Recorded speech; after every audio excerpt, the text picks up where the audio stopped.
আমের আচার তো অনেক রকম খেয়েছেন, কিন্তু এরকম বিহারিদের স্টাইলের আমের তেল আচার বানিয়ে অবশ্যই একবার বাড়িতে রাখুন।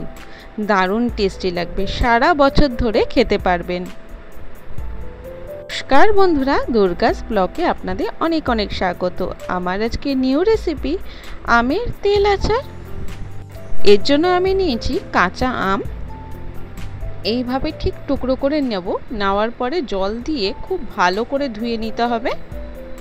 খুব ভালো করে আমটাকে আমি ধুয়ে নিয়েছি। এর মধ্যে নুন, হলুদ আর সামান্য লঙ্কার গুঁড়ো দিয়ে মাখিয়ে আমি এটাকে আধ ঘন্টার মতো রেখে দেব। যখন এটাকে আধ ঘন্টার মতো রেখে দেব, তখনই দেখবেন এটার থেকে জল ছেড়ে এসছে।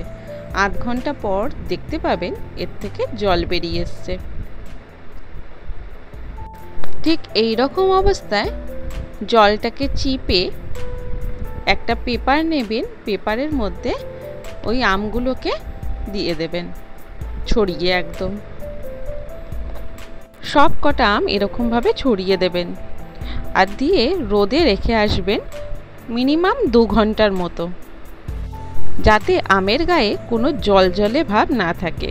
আমি এটা রোদে রেখে এলাম 2 ঘন্টা মতো। এরপরে এর মশলাটা আমি তৈরি করে নেব।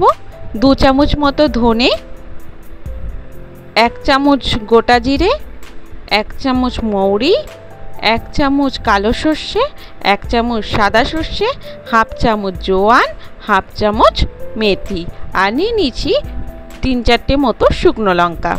কড়াইতে আমি তেল দিয়ে দিলাম। ওই তেলটা ধোয়া ওটা মতো গরম হবে, সেই সময় গ্যাসের ফ্লেমটা আমি বন্ধ করে দিয়ে ঠান্ডা করতে দেব। এইদিকে আমি ওই ভাজা মশলাটা করে নিয়েছি। কড়াইতে শুকনো খোলায় ভেজে নেবেন ওই ভাজা মশলাটা। ওর মধ্যে আমি দিয়ে দিলাম 1 চামচ মতো হলুদ গুঁড়ো, হাফ চামচ মতো লঙ্কার গুঁড়ো, যেহেতু আমি আগে লঙ্কার গুঁড়ো দিয়েছিলাম আর ভাজা মশলার মধ্যেও লঙ্কা আছে। আর আমি এখানে দিয়ে দিলাম স্বাদ মতো নুন। এগুলো খুব ভালো করে মিক্সড করে নেব। আমি ঠিক যেইভাবে করছি সেইভাবেই অবশ্যই বাড়িতে বানাবেন, দারুণ টেস্টি লাগবে। এবার আমি যেই তেলটা গরম করে রেখেছিলাম সেই তেলটা এর মধ্যে দিয়ে দেব ঠান্ডা অবস্থায়। এইভাবে সমস্ত মশলাটাকে মাখিয়ে নেব। আমার রেসিপিটা যদি ভালো লেগে থাকে অবশ্যই লাইক, কমেন্ট, শেয়ার করে দেবেন। সাবস্ক্রাইব অবশ্যই করবেন, পাশে নোটিফিকেশন বেলটাও অন করে দেবেন। এরকম নতুন নতুন ভিডিও চলে সবার প্রথম যেন আপনার কাছে পৌঁছায়। যে আমগুলো আমি রোদে দিয়েছিলাম সেই আমগুলো শুকিয়ে গেছে, দেখুন এই রকম অবস্থা হয়েছে। তো ওই মশলাগুলোর মধ্যে ওই আমটা আমি দিয়ে দিলাম, আর দিয়ে দিয়েছি 3-4টে মতো কাঁচা লঙ্কা। আমি চিড়িনি, এমনি গোটা দিয়ে দিয়েছি।